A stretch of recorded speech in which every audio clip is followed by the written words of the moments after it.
Today, for your viewing pleasure, I have a very premium laptop from Lenovo. From Lenovo, I bought it. This is a 2026 ThinkPad X9. It's the revision of the last year's model. Same general chassis. The nice thing about this model here is we have an upgraded CPU, a considerably upgraded CPU. We have went from the Lunar Lake CPU, which was great. It offered really good battery life, really good iGPU, okay performance. Now we have the Panther Lake CPU. This one here I equipped with the model, the Core Ultra 9X or whatever, or 7X. 7X is going to come with considerable bump in CPU performance. We are looking at basically matching out an Arrow Lake CPU, which is awesome. But we're also getting that incredible battery life and we're getting that killer iGPU. This is a laptop that, yes, it's a ThinkPad. People may say it's not a ThinkPad because it doesn't look exactly the same as your traditional ThinkPad. So there's definitely some tweaks there. It doesn't look like that necessarily. Kind of looks in some ways like it gains some inspiration from a Yoga over here, gains some inspiration from an IdeaPad 5 Pro kind of stuff, but it's still a ThinkPad. You get access to a lot of ThinkPad benefits. So I'll put some links in the video description down below. Spoiler, this is a great laptop. Put some links in the video description down below. I do not take any sponsors. I do not take any payments for videos, unlike probably most creators at this point. But I do rely a lot on affiliate links. If you're going to buy it anyways, not telling you to buy it, but if you are going to buy it anyways, consider using affiliate link. Helps support the channel a lot. This laptop here is crazy though. Let's jump in and let's have a look. Looking at the website here, this is the American one at least, there is actually no pre-built ones. It's interesting. It's all custom. You have to go through and use the custom options, that's pretty interesting. But you can come here and spec it out how you want. Prices will reflect that. Let's look at the specs here at PSRef though, so we can actually see what options there are. Interestingly, all three USB-C are Thunderbolt ports. Love to see that. Thunderbolt 4. I would very much like to see Thunderbolt 5 on a premium laptop like this, so get it done. And then, other good ports in that too. CPUs, now, these are Panther Lake CPUs. I have seen people confused about it, and it's not their fault. It can be very confusing to know these names. When you are looking at these Panther Lake CPUs and you see an 8 in this last column here, 8, that means it comes with a big iGPU, 390, 390, 370, 390, 390. If that is a 6 instead, a 6, you get the much lower iGPU, the 4XE. It's not even in the same class. So this X9 comes with only good iGPUs, 390, 390, 390, 390, and 370. And even the 370 is quite good as well. These are very good iGPUs. We can see here that these, basically you're getting 16 core, 16 core, 16 core, 16 core. The only difference here is essentially the clock speeds. This 338 is going to have fewer cores though. So it's a 12 core, but you still get your 4 P cores. You're actually just losing some of your E cores. Today here, we actually have the RAM is soldered. Panther Lake chips are required soldered memory, 32 gigabytes or 64, so pick what you want. Looks like there's a different speed, 8533, 9600. 2 screen options here, non-touch and touch. Your choice. They're both going to be 1800p screens. They're both going to be OLED, so excellent blacks with reasonably decent brightness. They're not tandem OLEDs, but they're bright enough. These ones are equipped with 100% DCI-P3 screen, so great colors, and they do support high refresh and VRR, 30 to 120 hertz VRR. So these are actually killer screens. I'm going to do some chassis comparisons here. Now I have some various types of laptops. Let's actually get this one out of here. Now this is the closest competitor to this, of course, is a standard ThinkPad, but the closest competitor to Lenovo in terms of the chassis design is actually the Yoga 7i Pro, whatever it's called, the new one, and the 9i Pro. I've already reviewed the 9i Pro Yoga, and I have not done the 7, but it's just kind of like this. This is a ThinkPad, but it actually mimics more of a Yoga than anything. It's kind of in between. ThinkPad is not just, ThinkPad anymore, meaning it's like this and it has the nib and that kind of stuff. ThinkPad is a brand that goes beyond that. What do you get with ThinkPad? You get ThinkPad warranty. Yes, ThinkPads have their own level of warranty. This is an IdeaPad. It has a Lenovo. Lenovo, in my opinion, has best-in-class warranty for laptops, and you get a fantastic warranty. But this is a ThinkPad warranty. Legions also have their own warranty. So there's a Legion warranty, there's a ThinkPad warranty, like a business level warranty, and then there's the standard consumer warranties. They're not the same. ThinkPad brand brings ThinkPad warranty and support, which is a level above the standard warranty. So I know what people will say, it doesn't have a nib and it doesn't look like a traditional ThinkPad. You'd be surprised, it actually does. But at the same time, it's not just about the visuals and the way that they look. You are actually unlocking the ThinkPad branding. ThinkPad branding, ThinkPad support, and ThinkPad labels. So let's look at this one here in a void. before we compare it to other things. So it's a very sleek, it's functionally identical to the last generation one. It's from 2025. It looks exactly the same. We have a nice, sleek, beautiful, metallic, dark gunmetal top. Gorgeous laptop. I prefer this over black because of fingerprints. Here's my, actually this is the loaner, I think. Yeah, this is the loaner one. ThinkPad, this is a P14. Is it P14? This is a P14. My ThinkPad's over there. I have lots of them. This is just a loaner. I'm doing a comparison of this to my own. But look how bad the fingerprints are. I barely even use this. I've only used this for a couple of days. Right, wipe down the inside a little bit, and some fingerprints in there. But brutal for fingerprints, right? I love ThinkPads. I'm a ThinkPad guy. I have many. Some of them are very old. But they've always been a fingerprint issue with these black models, right? With gray, you don't have that, right? So it's going to very much, I have not wiped this down. Not even once since I've had it for like, well, I don't know, a week. This is mine, by the way. So fingerprints in there, very minimal. Again, I've used this for about a week here. Not as a daily driver, but I have used it on and off for a week. No fingerprints, or you can't see them. There's a little bit there on the gray. Here's my IdeaPad. These are all mine, by the way, other than that one loaner that I just showed you. I have a yoga coming today, but it's just, I didn't deliver and I need to record this video. I do have fingerprints on here, but you can barely see them. Right? It's gray metallic. It was just fingerprints, very much so. Okay, so that's one of the benefits of this gray, very lovely. Let's continue on. So we have that in terms of the fingerprints. Bottom here, we have this kind of raised up because it's such a thin laptop. There is a lawnmower that just camped outside my house and I just need to record this video, so I don't care anymore. I'll try to get it out in post-processing, but you can see it's super thin. It's sometimes hard to show on camera just how thin these are. Like, look at that. Look how thin that screen is. Right, screen actually does contribute thickness. Like, this is the IdeaPad. It's relatively thin compared to some laptops, but it's not, it's like twice as thick as that. So that's thin. The chassis part here is thin. It's as thin as it possibly could be. Like, you can't really make a laptop thinner than that. Like, the components inside are too tall. Batteries are physically too tall. NVMe's are too tall. And they have made it a little thicker back here with this kind of fan type thing that does allow it then to have something like an HDMI. So you get full-size ports. That's crazy. And then the design language in here is very clean. Before we move on to the ports, let's compare it to a traditional ThinkPad for the enthusiast. I get it, guys. I'm a ThinkPad bro too. I have an X61. I have an X43. I have much older ThinkPads. I can't even think of the names off the top of my head, but like Windows 3.1 level ThinkPads. Okay, so this is a traditional ThinkPad. This is a P14. My E14 is off camera. It has a handheld on it, so I can't take it. But you can see here, black matte, modern traditional ThinkPad. There's the old scissor switch style ThinkPad keyboards. They don't exist anymore. But we have the modern traditional ThinkPad, famous ThinkPad keyboards. Very muted inside, very unassuming. I like the way they look. I love them. I don't like the fingerprints that they get, but I like the muted look of them. ThinkPads have a industrial charm to them, and I love that. Nib, right? So you get the track-point nib. Left, right, click, scroll, nib, which is the track point. So you can type, and when you're navigating, you can go like that. Do that in a moment, but that's on here. That's not on this ThinkPad. So some people would call this not a ThinkPad just because it doesn't have the nib. Literally, they would say it doesn't have a ThinkPad because it doesn't have a nib. And they would say other things. It doesn't look like that. But here, let me challenge that. Here's a ThinkPad X1. This is old. It's dinged up, and it's an 11th gen ThinkPad. It does have a nib. Okay, so it does have that. So if that's your criteria for being not a ThinkPad, I can't argue at that point. If the track point nib means ThinkPad, this has it, that doesn't, so it loses. But it's not the black, right? Silver ThinkPads have been around for quite some time, actually, right? This is silver metal, very thin. This is actually a 2-in-1, but you can see it for the time, 11th gen, that was super thin. They make them thinner now than they used to. But you can see there, it's a thin X1, metal, right? Metal, gray, same type of design language, right? Same type of, this has black keys, but whatever. It's a very similar looking laptop, right? It's just the track point nib. So if your criteria for it being a trackpad is the track point nib, then I can't argue with that. Then that's that. But otherwise, it is very much a ThinkPad. It has the ThinkPad branding. It has the ThinkPad power profiles. It runs the ThinkPad warranty as well, and the ThinkPad support, which is elevated. You do lose the track point nib.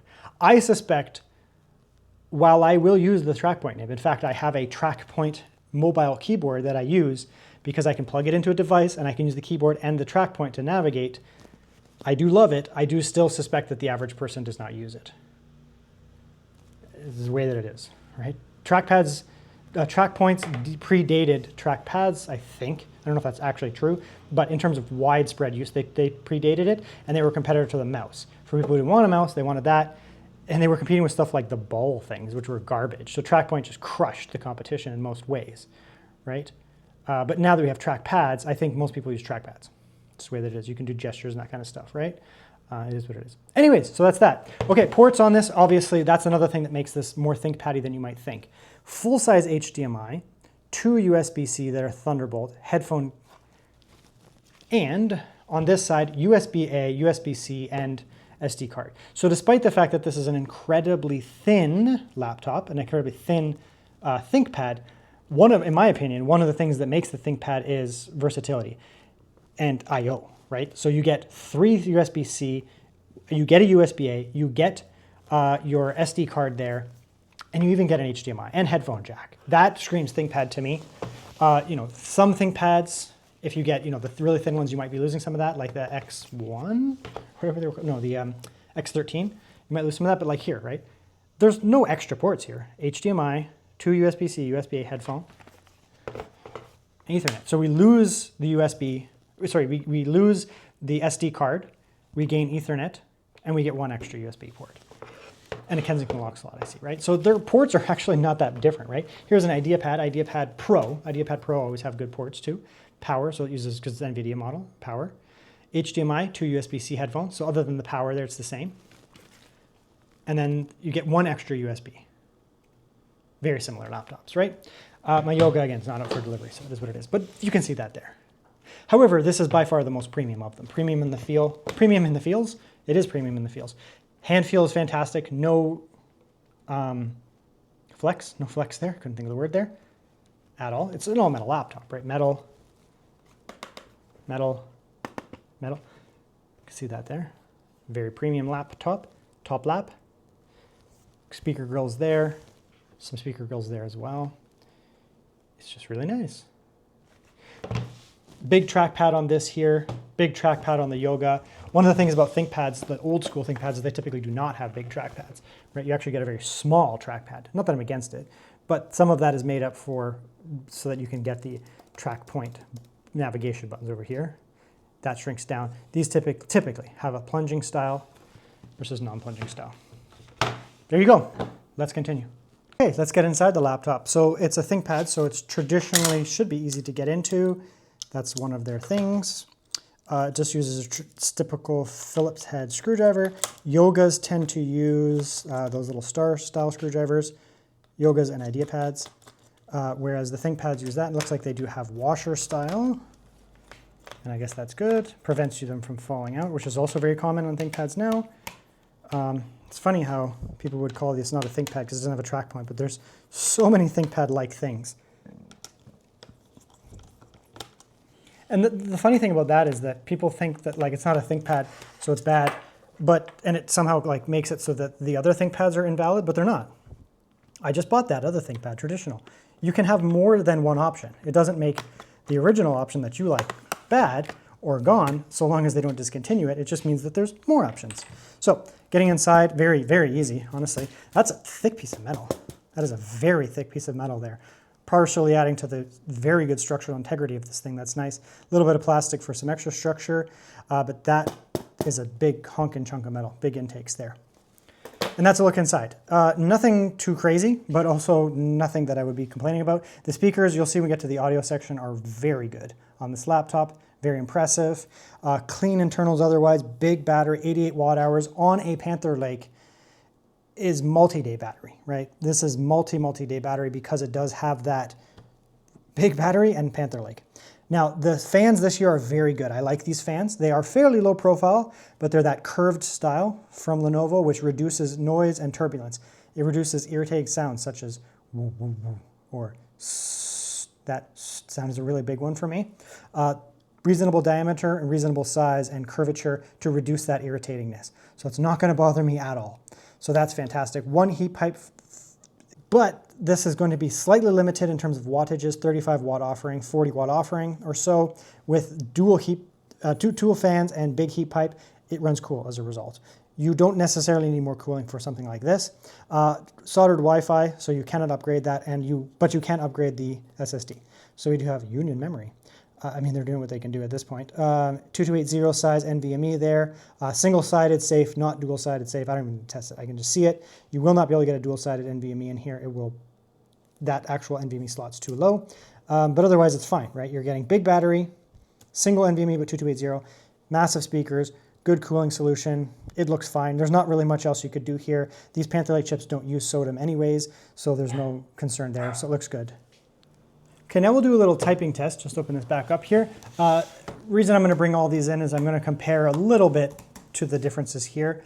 So this here has kind of a unique keyboard. It borrows a lot from the traditional ThinkPad keyboard, and it borrows a little bit from the IdeaPad Pro / Yoga. These are some of my favorite keyboards in the world. High-end Yoga / IdeaPad, Lenovo Legion, and ThinkPad keyboards are generally accepted to be kind of best in class, well, by me at least, and I think a lot of people at least say that's more or less correct. There are some keyboards that people can prefer or whatever, but generally speaking, they're kind of best in class. So if we come up here, that does not need to be plugged in. If we come up here, we can see we do have the gray chassis with the black keyboard. It'll be a little bit more prone to getting fingerprints, but it does have you may not show up on camera, but there is actually almost like a spray of like a metallic on that paint. I don't know how to describe it. And that does actually cut down on fingerprints because it's not truly matte. And so the way that it catches the light, it actually hides it slightly more. Here we don't have that. This is like a true matte black, so fingerprints show up very easily. Here, it actually does resist fingerprints despite being black. It's very hard to describe what that terminology would be. It's like a texturing or something like that. The keyboard also has, the keys, sorry, also have a bezel. Beveled? They're beveled. You can see there. So they round up. And that helps, I don't know, maybe get to the key. I don't know what it's for. Just looks cool. I don't know. Good separation between the keycaps as well. They also have, they're middling height. They're not the lowest profile, but they're also not super high profile, but they have a ton of travel. See that? Tons of travel. We'll bring in a traditional ThinkPad keyboard, just like the most traditional, just a P-series ThinkPad, which is the successor to the T41 and that kind of stuff. Same idea, same type of keycap height, same type of separation, just slightly different in shape, same type of travel. Backlit keyboard, right? You're not going to get all kinds of RGB on this kind of stuff. This is also backlit, right? Just a simple backlight. Just a little bit to get some lighting. That's not RGB, it looks like it, that's the screen. But you can see there's a little bit of light so it can help pop. It's not gonna blind you or anything like that, but just a little bit to help pop. Again, it's not RGB, it's just backlighting. These also come with it too. These actually have really bright backlighting. And here's the IdeaPad 5 Pro or Yoga 9i Pro, same idea. Same, very similar idea. You do have actually a much brighter backlight on these, but same idea there. Okay, let's give a quick type. Again, these are all sort of in my halo level typing classification. So we'll just give it a quick type and see how it sounds, see how it feels, and you guys can follow along.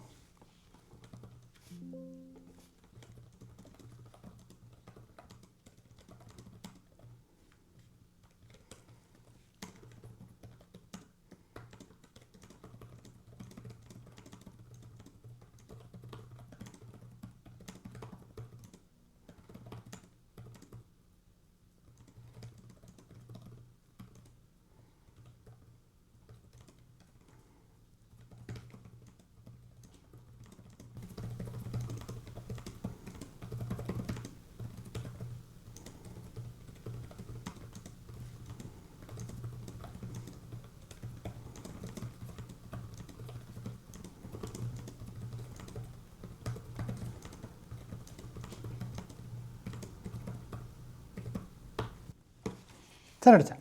I wouldn't change a thing. Okay, back up, bring in a traditional. I don't actually have this laptop died, but whatever.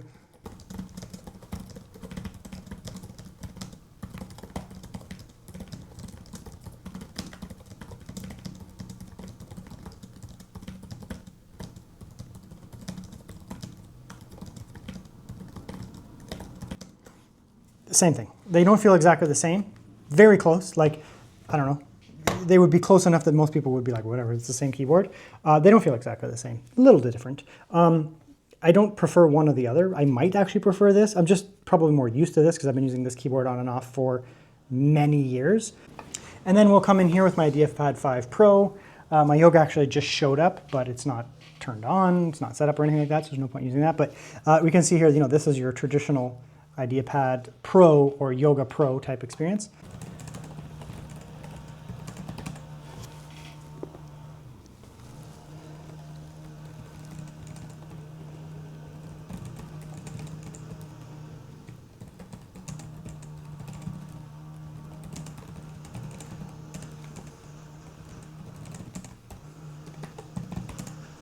Yeah, so other than the fact that this maintenance guy just lives outside of my window here, hopefully you could hear a little bit of it.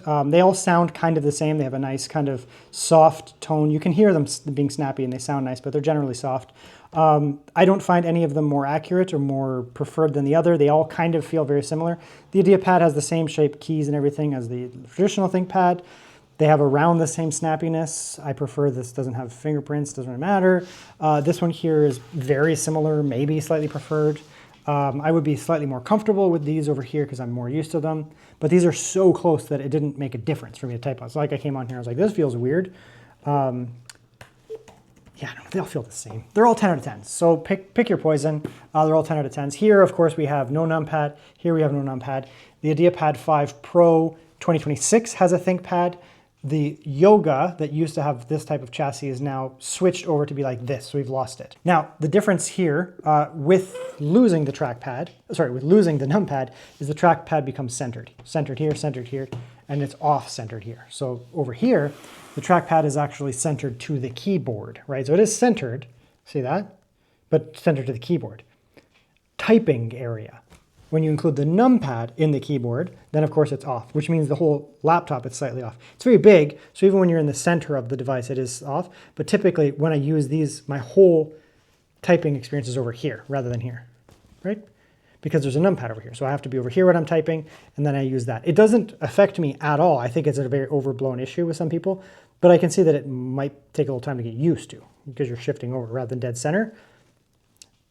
Again, I use these all the time. It doesn't bother me, but that's just me. But I do appreciate the numpad. I also appreciate not having a numpad. If I'm doing pure typing tasks, the numpad serves no purpose. It's just there. But I do a lot of number crunching, so it does help me. If you do not do a lot of number crunching, then you don't need the numpad and you don't want the numpad, then you're going to be fine over here. Traditional ThinkPads don't really have the greatest trackpads, to be honest. Don't try and gaslight me and tell me otherwise. They're a bit mushy. They're muted, though, because they're often used in an office or business environment, whatever. People don't want to hear cut, cut, cut, cut, cut, cut, so they're muted. You do also get access to the track point, right? So when you're typing, you don't have to bring your hand down to type, to navigate. You come up here, you're losing your typing experience. If you're a true touch typist, here you can just move your finger over, navigate, or just shift your hand slightly and just come right back to typing, right? Minimal disruption. That's why people use those. Right, you can really camp out on here. But it's a mushy kind of thing. I do appreciate these buttons here and I like the track point, but the actual trackpad I don't like on ThinkPads. I never have. They're mushy and they feel gross. We'll bring in this one as another comparison. Also plunging style. So it plunges down, but it's much sharper. Now it's loud. It might annoy people in a business environment if 20 people are versus the muted one. However, it's a larger trackpad and it feels nicer. Right? See that there? It's got its glass-like cover. I don't know if it's actually glass, but some type of cover on top. Makes it smooth. Very nice. And then we have this one here, which is also very large. Glass-like cover. I don't know if they're actually glass, but there's a covering of some kind. And it's haptic. So we'll see here, when I push this down, this one, there's actually no plunge at all. That doesn't push down at all. So like a MacBook, if you've ever used a MacBook, they are haptic. So under here, there's a little motor, right? So this senses that you are using it, and it senses that you put pressure on it. Nothing is going down and up, down and up. So you're not going to deplete that. There's no movement or anything like that, but it has a little motor that goes, so it provides haptic trackpad, haptic feedback on the trackpad when you are using it. It's very large as well. Now, I will always take a nice haptic trackpad. The guys who make these haptic trackpads do a good job of these haptic trackpads. So I'm always going to take a haptic trackpad over a plunging style. They just feel better, generally speaking. It's pretty rare that I would take a plunging style trackpad over this. The IdeaPad over here has a good one, but it's not going to beat this out. So that's very nice to see there. Of course, again, you do lose the track point nib, so you do not have that track point ability here. Some people would mean that disqualifies it from being a ThinkPad. I disagree. I do think that ThinkPad does, I mean, it's even in the name, does traditionally have a track point nib, and I would appreciate them to have it, but I don't think this is the target market that would care. The people who would buy an X9 are not the people who would care. These are people who want to have the premiumness of a Yoga, right? You can get the Yoga 9i Pro, it's Yoga 7i Pro. This is the previous generation. This is the, like the IdeaPad, it's not the same. I have the previous generation that finally showed up in the mail. And this is the 2025 model of the IdeaPad, of the Yoga. So it doesn't use the same chassis. You know, this is the last 2025 model, right? So it uses the same chassis as the IdeaPad, right? Whereas now it actually adopts, it looks almost exactly the same. It's very similar. So in 2026, if you get the IdeaPad 5 Pro, if you get the Yoga 9i Pro, Yoga 7i Pro, they're actually very similar to this. However, you do not unlock the ThinkPad features and the ThinkPad warranty. So this is for people who want to have that business level support. Business level support, ThinkPad level warranty, but want the premium kind of creator, sleek vibe of a Yoga, right? So you could get the Yoga if you need to have, like you want the same type of chassis as this premium and all that kind of stuff, but you don't necessarily care about that. You're okay with the consumer level warranty, which by the way is still very good. But you want to unlock those Lenovo ThinkPad level software. Like it even has a different software. Like it doesn't use Lenovo Vantage, it uses Lenovo Commercial Vantage. And in here you get driver support, that kind of stuff. You can actually get support through here when you contact Lenovo. If something goes wrong with your laptop, you contact them and they will support you with the ThinkPad level warranty. It's legitimately a different service than using the consumer stuff. It doesn't have the same, every time I've done it. Legion have their own support and ThinkPads have their own support, the business stuff.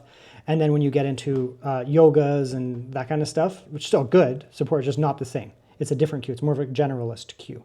So that's why someone would buy something like this over an IdeaPad, for example, and potentially pay more money for something like this than an IdeaPad. Not that much difference these days. Everything's kind of expensive, but a little bit of that. Okay, we're gonna do some audio and some screen tests here. Let's start with audio. Normally I do screens, but we're gonna do audio here.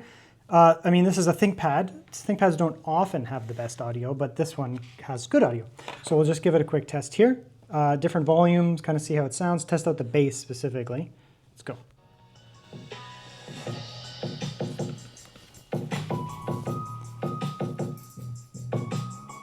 Lots of bass.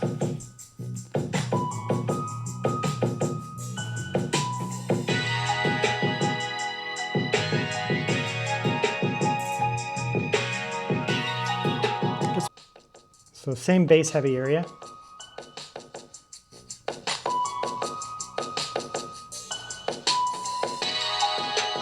It sounds all right. Much hollower though, right? Now my Yoga finally arrived. Yogas also have incredible audio. It's one of the reasons you would buy a Yoga over like an IdeaPad or something like that. You really get crazy good audio. So you can see my Yoga, my IdeaPad.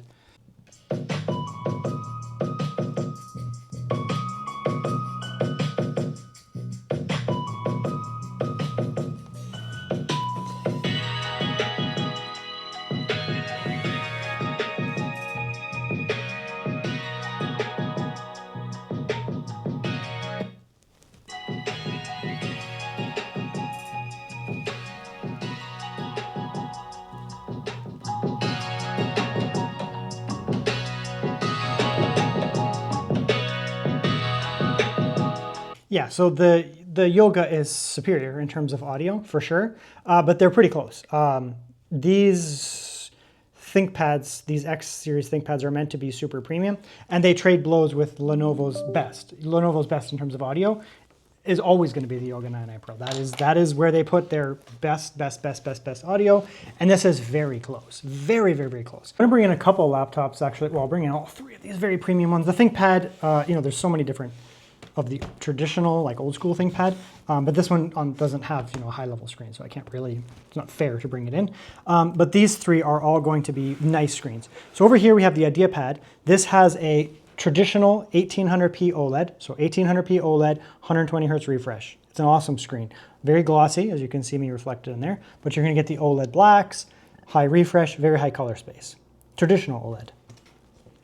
Over here, we have the Yoga, which you can get literally that screen. You can buy it with that screen, but I have the top spec model here, and this has the Tandem OLED. The Tandem OLED is 2000p, so slightly higher refresh, slightly higher resolution, same refresh, but Tandem OLED gets brighter. So on a white screen, like if you were to come in here and you look at white, it's so bright. It's so bright. Tandem OLED is technically 2 layers. It allows it to achieve a higher peak brightness than a traditional OLED. But otherwise, very good. But it's also highly reflective over here. Highly, highly, highly reflective. Here in the middle, we also have an OLED. Now this one is a non-glossy OLED. So you can see there it has a strong reflection handling. So let's bring up that light here. Like look at that. You can see it. It is still reflective. It's still a glass, touchscreen. Right, and even in the like non-black areas there, which are more reflective, like in the color, see that? It's much less reflective. You can't really see me too well in there, whereas here it's a mirror, right? Hello. Woke up the computer. And then over here, right, this is also, it's a tandem OLED, so it's very bright, but it's also very glossy, right? So you get full gloss here, very easy to see me reflected. This guy can overcome the reflectivity a little bit by being so bright, like so bright. In the black scenes though, you're not gonna have that benefit. So I'm going to bring up my phone here because my phone will do a better job of capturing color. This DJI is just incapable of properly doing color. It also freaks out with OLED. Everything does. It's really hard to record an OLED because there's no pixels on here. This is off. It's absolute black, full contrast because there's no color. And then that is the only color. So my phone and the DJI is going to freak out a little bit because it's not getting a lot of light and it's really thinking there is no light there because there is no light. And then it's going to just get a little bit from the screen. So it thinks it's much darker, right? You can see here, right? So let's bring that up and you can see me reflected, right? That's very reflective in the black there. This is over exaggerated. And even here, you can't really see me, right? So if we bring that down to probably what I see, I can't see myself at all here. Like I literally can't see myself in there. The camera might, but I don't see it. I can't see myself at all. Oh, there, now I can see myself. Maybe a little bit over here. Over here, it's very obvious, right? You can see me reflected. And again, it's really hard to record. The camera just goes up and down and up and down. That's about what I see right there, very reflective. Now both of these screens are 100% DCI-P3 color space, which means you get very vibrant reds, very saturated rich reds that you don't find traditionally on non-DCI-P3 color space screens. They might look slightly different and the camera will pick it up, but to me they look very close. They're not identical, they're not identical. I might actually lean towards the ThinkPad looking a little better. Could be just because it's non-reflective.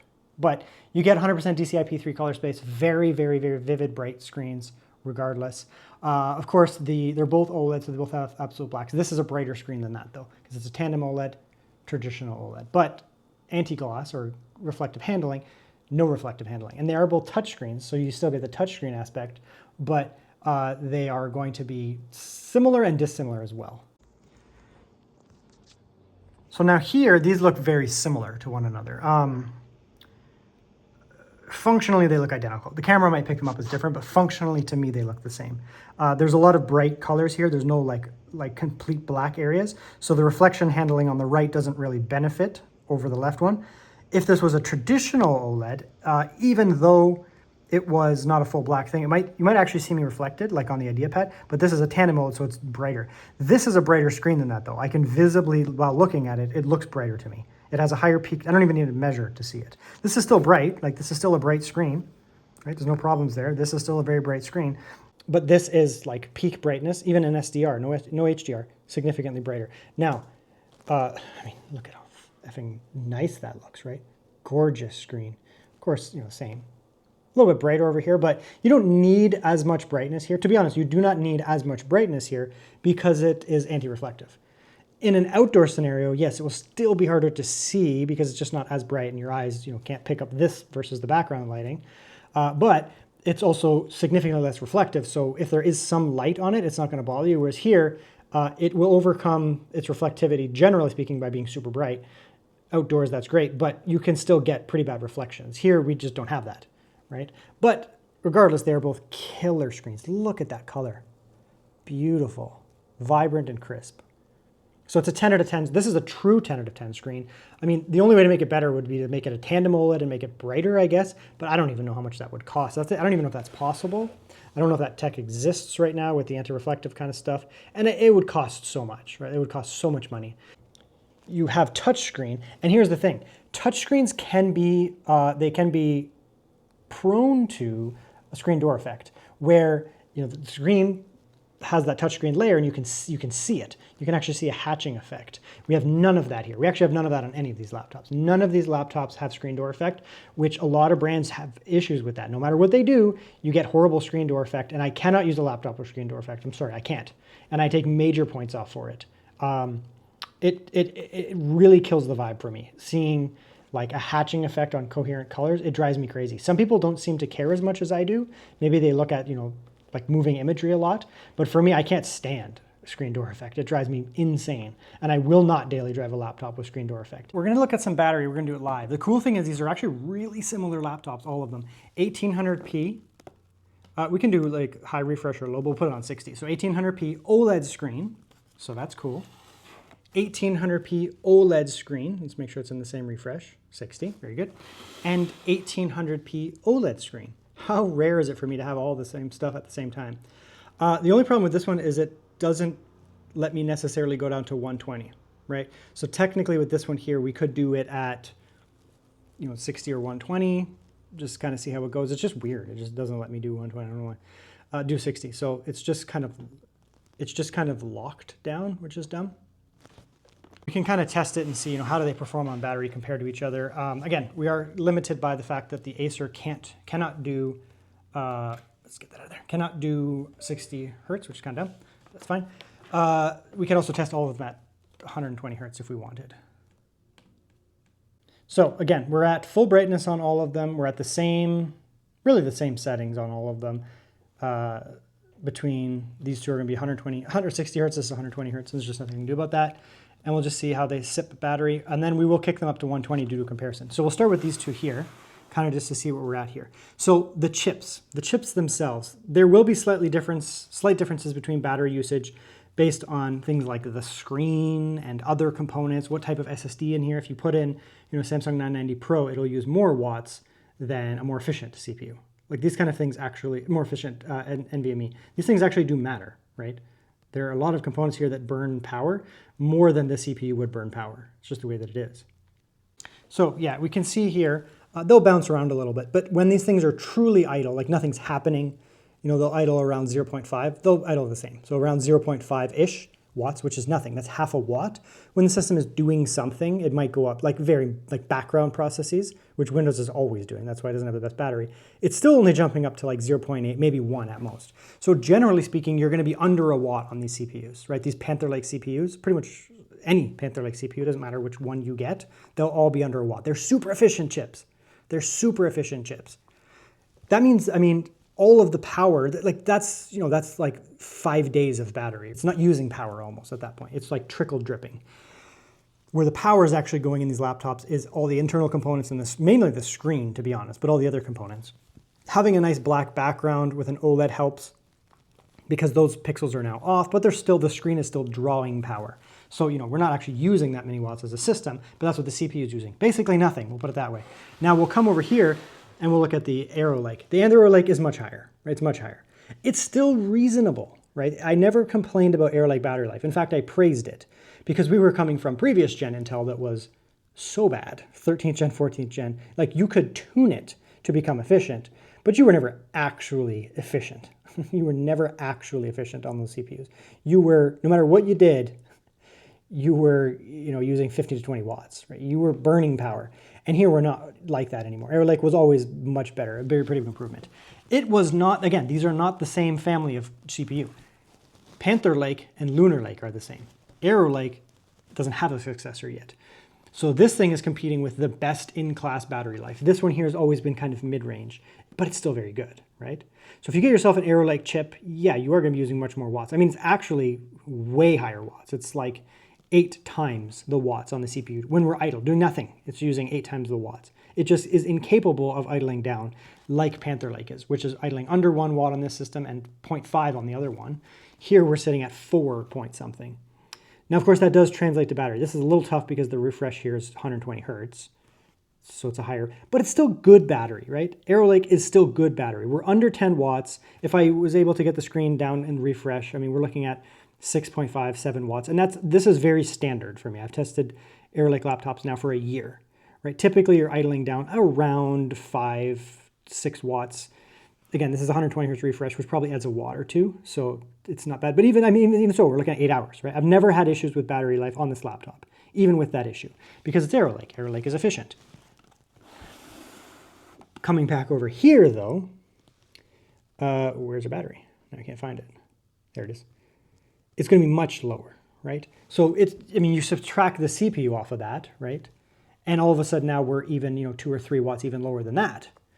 The screens are going to be using similar amounts of watts. The battery, the internal components, the motherboard, the keyboard, the NVMe is a big one, memory, all these things, they all consume power, right? So that extra CPU being much lower though, now look at the freaking battery life on this thing. Like just divide that out, right? That is 20 hours, give or take, 20 hours, right? Probably like 18 of idle. Again, we're idling, so we're not actually doing something. But if you're doing word processing, you're essentially idling, right? And we can come over to this one, which was sipping ever so slightly lower. And when I move around, it goes up and it'll come back down. This system here might idle a little bit higher because it actually has a few extra components. It has the NVIDIA GPU, which I find, even though it sleeps, it doesn't actually sleep. Like there's always a little bit of power going to those NVIDIA GPUs because it doesn't have like a muck switch. Just a little bit of power going to it, a little bit of power going to the bigger cooling system, that kind of stuff. But it's still giving us really good battery life, right? This is an NVIDIA GPU system. Again, I'll have a review of this. But that really sets up what you're looking at here, right? So if you want max battery performance, you can go with a Lunar Lake chip, you can go with an ARM chip, you can go with a Mac, or now you can go with Panther Lake. My opinion is Panther Lake is the best. Now it's expensive, but Panther Lake offers incredible CPU performance, I've shown now, credible battery life, as I am showing now, and it also offers the native Windows support, native app support, native program support, x86 support, whereas ARM does not have that, and Mac certainly does not have that. So it really is the best chip that's ever been made, in my opinion, these Panther Lake chips. Something else will come out in 6 months and be better, right? They'll come out with Nova Lake, or maybe AMD will come out with something, right? That's how tech works. People may look at me like, you're always glazing. If the tech progresses and gets better, then it's better. This is the best chip that exists right now, in my opinion. There are more powerful stuff. Arrow Lake HX chip is more powerful, and it's a great chip. It's relatively battery efficient, relatively efficient in general, and performant, crazy performant. Arrow Lake 285H, technically is slightly more powerful than this, but it's nowhere near as efficient, and it is not as battery efficient as well.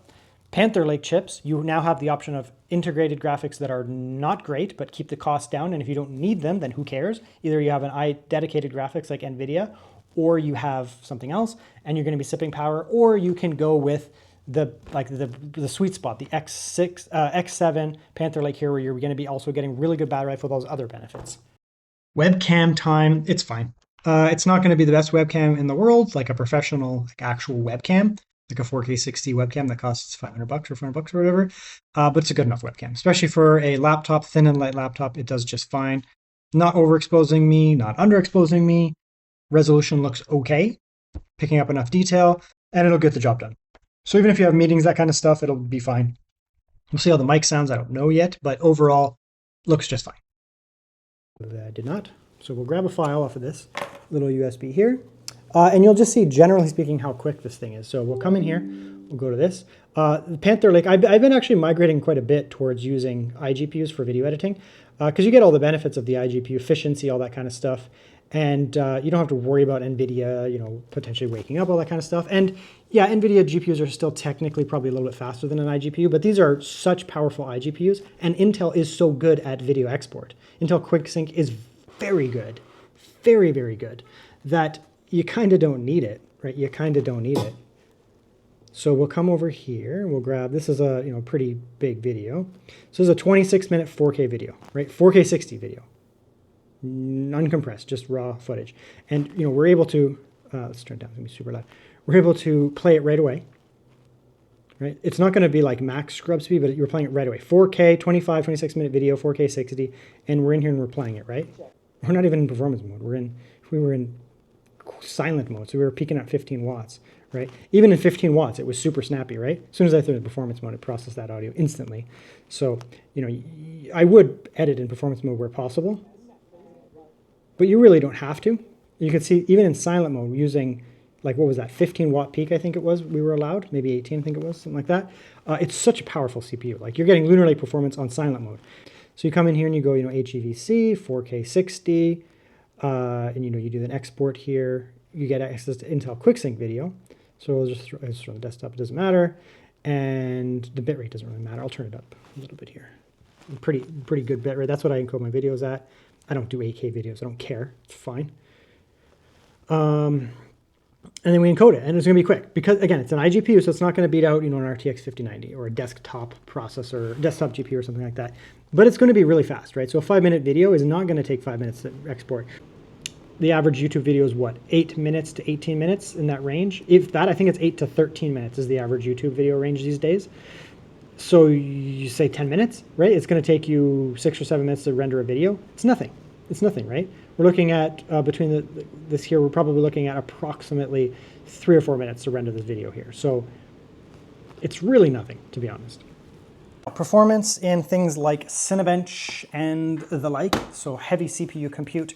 Panther Lake here is a successor to the Lunar Lake stuff. Remember the Lunar Lake stuff? Those little, like the MSI little handheld, and, you know, lots of Lenovo Aura Edition laptops had it. Crazy good battery life, really good iGPU, honestly really good iGPU, and okay CPU performance. You know, you did a Cinebench run, you'd get around, you know, you'd get around 1,000, something like that for the score, 10,000 for the score. It was totally acceptable, not crazy performance or anything like that, but totally acceptable. Mainly focused on being a competitor for, you know, like Mac level battery, ARM level battery, that kind of stuff. Anyways, so that has evolved into this. So we took the same idea of crazy good battery life. We'll see the battery life here in a moment. So crazy good battery life from Lunar Lake has evolved into Panther Lake.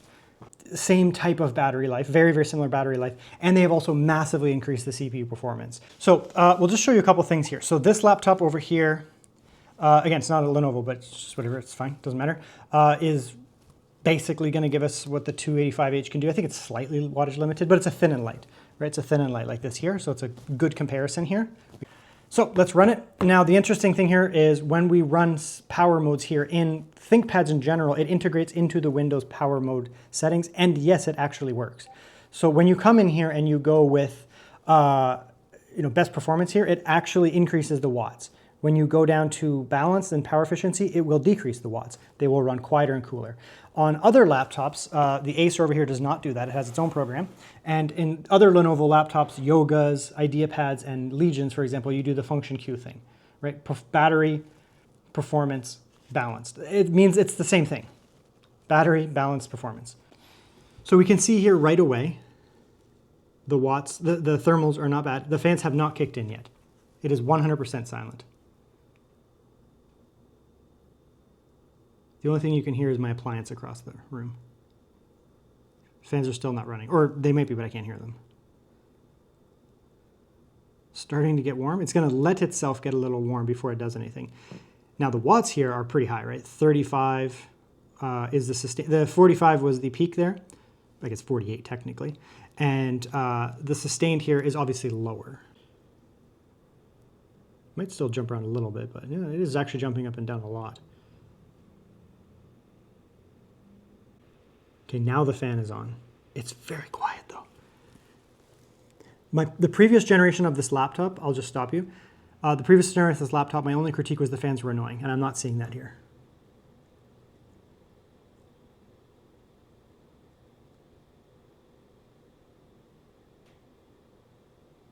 .41 under full load, and it's so, I don't know, is it actually 41? It's so quiet. Like, I guess. Anyways, so it's going to run, you know, it has a peak of 50. It'll pump up 50. And then it seems to bounce around, like it can actually, 35 to 40, it's just going up and down and up and down. It's a little weird. It's a little weird behavior for it to go up and down so much. But it could be, you know, the thermals. They're trying to Lenovo is trying to keep this thing. This is a very premium, like, MacBook-like. I hate doing that, but it is a MacBook-like product where, it's not meant to be the loudest, thickest gaming laptop. It's supposed to be quiet, right? So you use it, it's premium, but it's also quiet. So they're definitely letting it, like giving it a lower wattage. Like you can see here, it's like saying core power exceeded, yes. And this chip technically can go much higher than that. But as a result, it's also running cool, right? We're looking at, 80 degrees for these two here. The core CPU package, like peak is 80, it jumps up and down, but you're around 80, 85 or so. They could really let this thing, let this fans go on this thing and it would run cooler, but it would also run louder. And we're gonna just look at the performance here and then we'll compare to the other one. So we can see here, the burst here, so that's like I just opened it up and just let it go one cycle. Right? How much can it do with that initial boost there? And it got 20,000, which actually does match, you'll see, the Panther Lake 285H, which is incredibly fast. That's incredibly fast. The only way to beat that is to get into HX chips, like Arrow Lake HX chips, 275HX, which are like actually desktop processors, right? Significantly higher watts, hotter, that kind of stuff. It does go down if you do a full run, like 10 minutes, but it's not that much, right? It's still 18,000, which is very fast, right? If you look at like an AMD 350, it's much slower than this. AMD 370 would be potentially around there. And Arrow Lake 255H and 285H, Arrow Lake, previous generation like that, if they weren't throttling, they weren't thermal deprived, they could do it a little bit higher, but not much. So this is very good. This is, this is very good. We'll put it that way. It's very, very good. So you can do whatever the heavy CPU tasks are you're trying to do here, whatever they are, coding, video editing, no problems. Balance does decrease it slightly, down to 16,000, really minimal drops. Silent does drop it a lot, but it's also dropping the watts a lot, significantly. So jumping off of that, we will actually go into silent mode. I'll just show you. So it does have an initial burst, which will inflate the scores, and then it goes back down.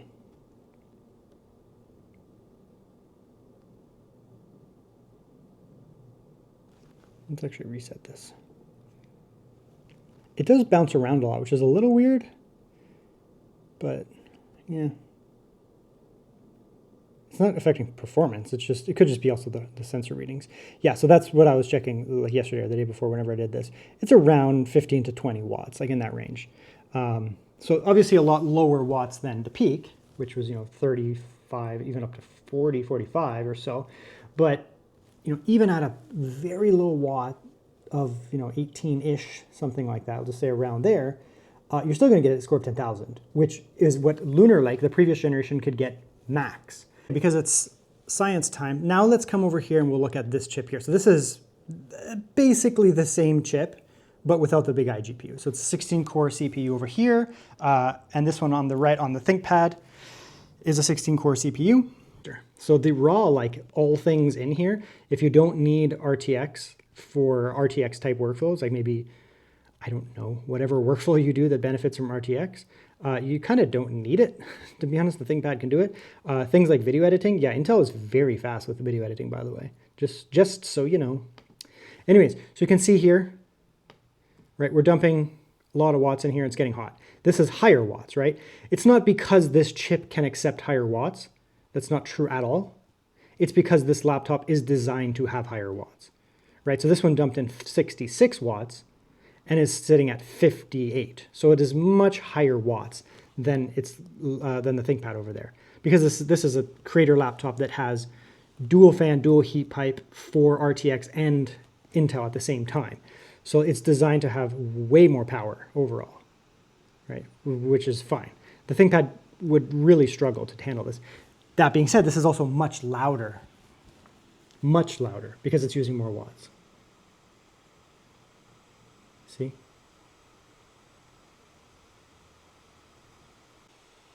It's significantly louder, not kind of louder, it's significantly louder. And you can see here the performance is not that much higher. It is higher, right? 20,000 versus 19,000. So you only gained 5% performance by dumping in way more watts.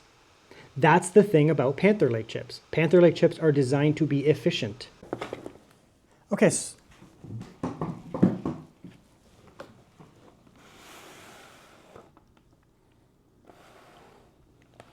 Okay, so now we're going to do the Acer.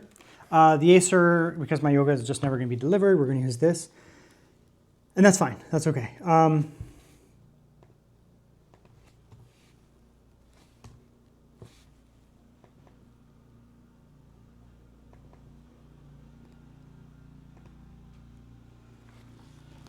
Now this has the previous generation Core Ultra 9 285. So this here is the middle range. This is the Arrow Lake stuff.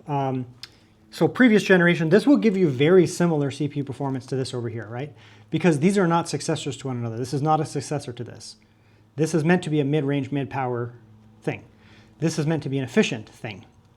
This improves with significantly better battery life and a way better iGPU, but the raw compute should be actually pretty close. But you can see here the wattage here, you know, this is not a high wattage offering of the 285.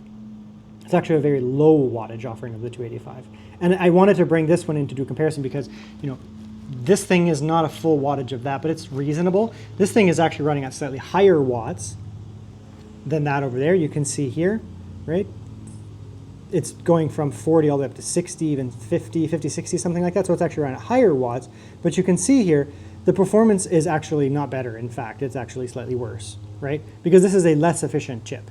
This chip though, the 285H, if you have it properly cooled, full watts, like I'm talking 85 to 90 watts, can match this over here relatively easily. It can slightly beat it actually, technically in raw CPU performance, a little bit, not a lot, but a little bit. You might get an extra 10 or 15%. That's 5 or 10% maybe, but you can see here, I mean, when you use these same watts, you know, technically even slightly more, this is actually slower than the Panther Lake, right? So there you go. If you're wondering if it's worth upgrading from Arrow Lake, it's your call. I mean, the Arrow Lake stuff over here will offer relatively similar peak performance, right? Take the handlebars off, give them both the max that they can do, and they'll be roughly the same. However, Arrow Lake needs more power to get there, and you'll see in the battery section here is much worse on battery life. Let's continue. Yeah, I know it's not a gaming laptop, but it's 2026, everyone games. Don't try and gaslight me. And of course, this chip here does unlock incredible gaming performance. The 358, I already talked about this, does come with the B390. The B390 is a very powerful iGPU. Technically the second most powerful iGPU that you can game on. I mean, I guess maybe one of the Apple ones, but those don't work on anything. It's second to Strix Halo. You know, this is generally on par with the RTX 4050, whereas the Strix Halo 8060S is around a 4060. Both of them can outperform their NVIDIA counterparts because they have unlimited VRAM, technically. Like as long as the system has system memory left over, I can allocate more VRAM. So you can see here, like I have all of this left over. So this can easily beat a 4050 in gaming. This is I actually tested it on, I think might have been like I don't remember what laptop it was, but it was this game, and I tested it literally head to head versus a 4050, and it crushed the 4050 because of memory issues on the 4050. Anyways, so you can game on this. My incoming Halo Premium handhelds that are coming in, I actually have one that I'm reviewing right now. I'm in the process of it. It's this right here. It is a 1X Player 3 with fingerprints on it. I'm reviewing it. This is a review unit. I bought one as well. Mine's just not here yet. And there's a bunch of other handhelds as well. I have the X2 and there's the MSI, and they all come with this iGPU. And they're literal gaming handhelds, and they're like current gen. Some people will call that next gen. So, you know, past the previous generation stuff. Anyways, so this is like dedicated gaming hardware.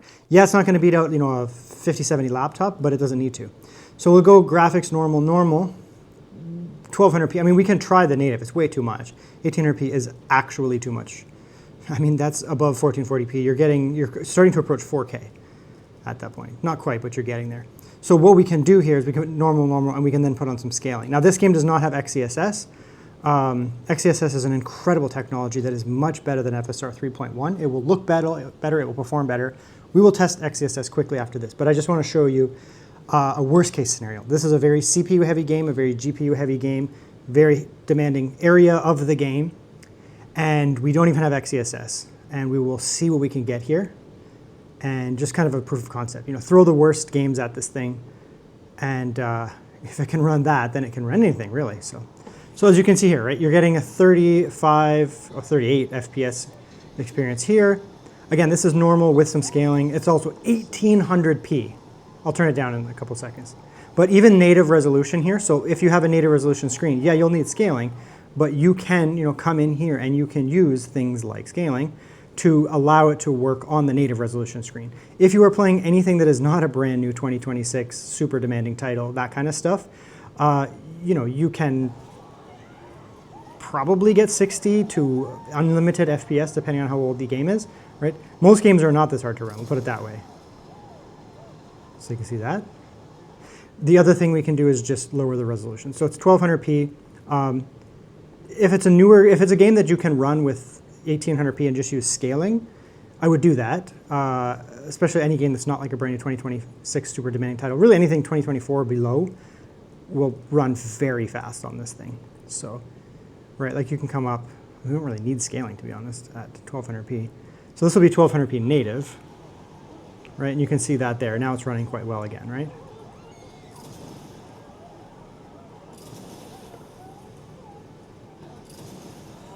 It's running very well. And this is not lowest. This is normal.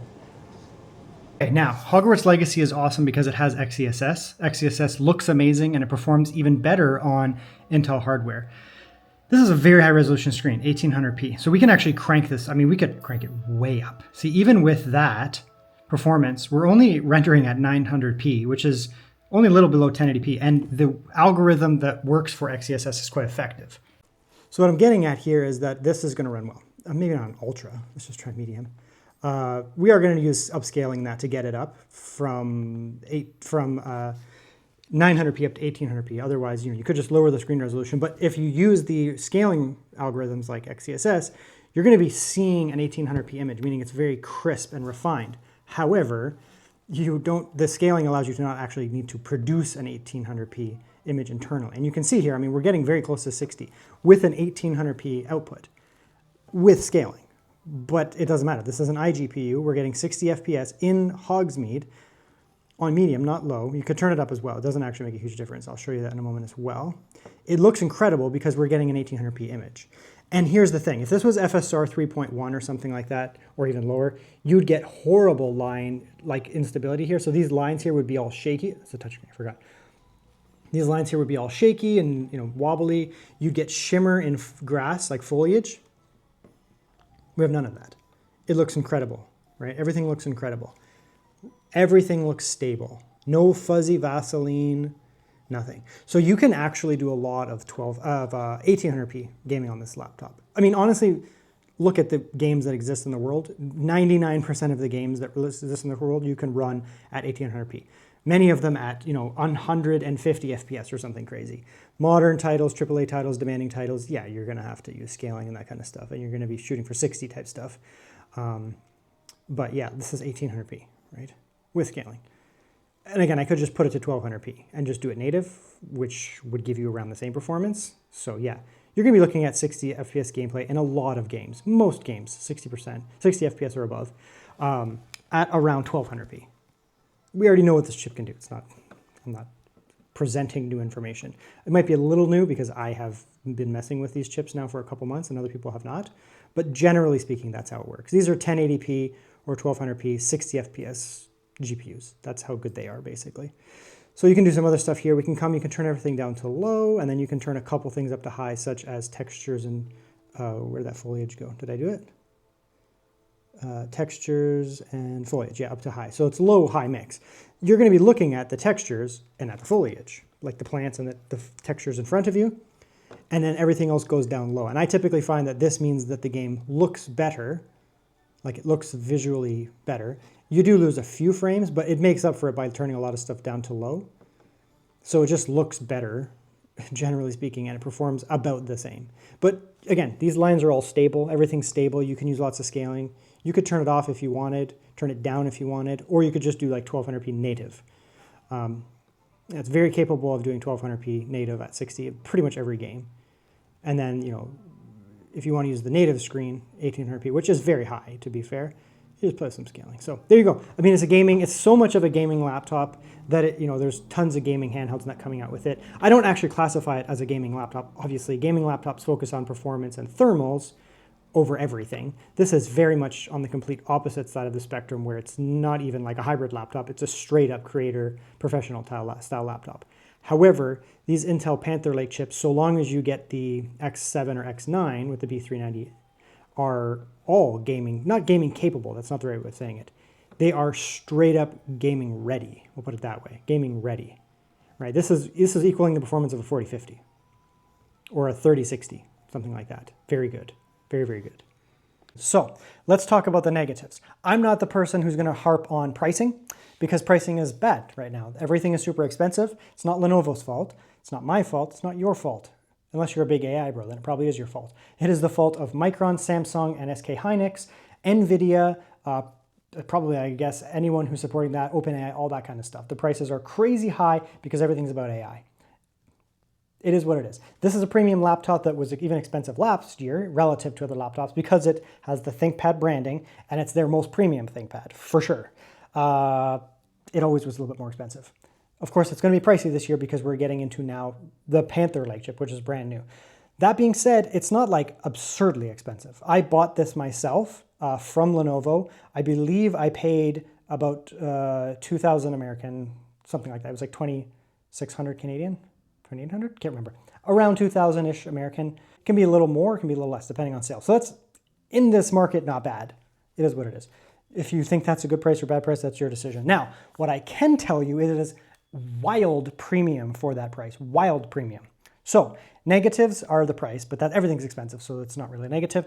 Otherwise, I mean, there's not much. I mean, it's not the most expandable thing, I guess, but it's not meant to be. It's not really designed to be like that. So I don't really actually have any negatives, really. Like once you know what you are getting here and you factor that into the decision, what is there to not like, right? Positives, wild good screen. Basically the best-in-class type screen. So you have the touchscreen benefits, right? Like you have on something like this over here as well, but it's also non-glossy. So it's an anti-gloss coating. You can see it's not super reflective. Normally this would be a mirror. You'd be seeing yourself over there. This is anti-reflective, but it's also an OLED, so you get the absolute blacks. You get the beautiful colors with the DCI-P3 color space in this case. Reasonably bright as well. Touchscreen, no screen door effect. So far so good, right? So far so good. Audio is basically competing with, your Yoga 9i Pro type stuff. Not quite there, but very close. And this is a big boy. So like, it's hard. How's it going to compete with that? So that's very good. Much better than the IdeaPad, which is a step down from that. And significantly better than your traditional ThinkPads. Traditional ThinkPads have come a long way. They're not as bad as they used to be. They have good audio, but it's not even close. So that's that there. So the audio and speakers are crazy. Keyboard is basically in the same as these. They're all good. Again, 10 out of 10 keyboard. What are you going to change? Trackpad is better than all of these because it's a haptic trackpad, very responsive. Maybe you don't like haptic trackpad, but I don't think there's a lot of people who would prefer like a plunging trackpad over a haptic trackpad. Maybe they exist, but I doubt it. Losing out on the TrackPoint nib is an L for a lot of people, I would say, because you don't get access to that. The benefits of the TrackPoint nib are very obvious, but I don't think people on this who would consume this laptop would care because it's not. You're benefiting a lot of the the ThinkPad name, ThinkPad warranty, ThinkPad support, that kind of stuff, but you don't necessarily want their traditional ThinkPad. You want to get some of the extra premiumness. When I buy a traditional ThinkPad, wherever possible, I get gray or silver. I just love it. It's just way better. Or in a lot of times I go with Yoga, whether I want to or not, because you get a lot of the benefits of a ThinkPad, but I cannot stand fingerprints. I'm not even a greasy boy. Like I'm like very middling, and I don't eat when I use my laptops, but they just get gross, and I don't like that. So that's that. That's really nice. Reasonably good ports, right? Like you get good ports, especially for how thin it is. It has excellent ports. But compared to other business style laptops, it's acceptable. You get USB-A. It's not nuked. You get an SD card, and then you get 3 USB-C, and you get HDMI and headphone. So I mean, what else can you want out of that? Performance is good for what it is. I mean, you're getting similar performance to this here, 285H Arrow Lake, and here you're going to get the 358H. Panther Lake. The raw CPU performance is very close to one another. This is a little bit lower watts than what the Peak can do. I have a laptop, the IdeaPad right there, that has more watts, so it gets a little bit more performance, but it also runs hotter and noisier. You're getting close to peak performance here regardless without that, and you don't necessarily need that. Here, you need to use many more watts to get the same performance as you would get in this. On that note as well, battery life. So these Arrow Lake chips here, this or my Acer over there, they're still good for battery. Like they're idling around 3-ish watts, 3 to 5 watts when you're using the CPU. When you're not using the CPU, it's idling. When you start to use the CPU, it goes up a lot. It goes back down to that idle. So you're still going to get, a full work day of battery, 6 to 8 hours, easy on an Arrow Lake laptop, as long as you're not like a weird bloated system. Here you're getting multi-day battery, right? You're getting like 16 or 18 hours of battery life on idle or basic use, like typing, that kind of stuff. And mixed use, there's no way you would get under 8 hours, if not 12 hours of mixed use on something like this. So crazy good battery. And then of course you get the powerful iGPU. You can do things like gaming, you can do things like video editing, you can do GPU heavy tasks. You can allocate unlimited VRAM as well. So that's basically it. All in all, it is a pricey laptop, but it is incredibly premium and it justifies its cost if that is within something that you want. I can't tell you what to buy. I'm not telling you to buy this, but I'm saying if this is in your budget and you want something to be wild good premium in that budget range, offering all the fixings with the really good screen and all the things that I mentioned, then it passes my test, right? You're gonna get best in class warranty. You're going to get all the fixins, it's going to be super premium, and you're not going to be disappointed. So if it's something that you're looking for, I can highly recommend it. It is very good.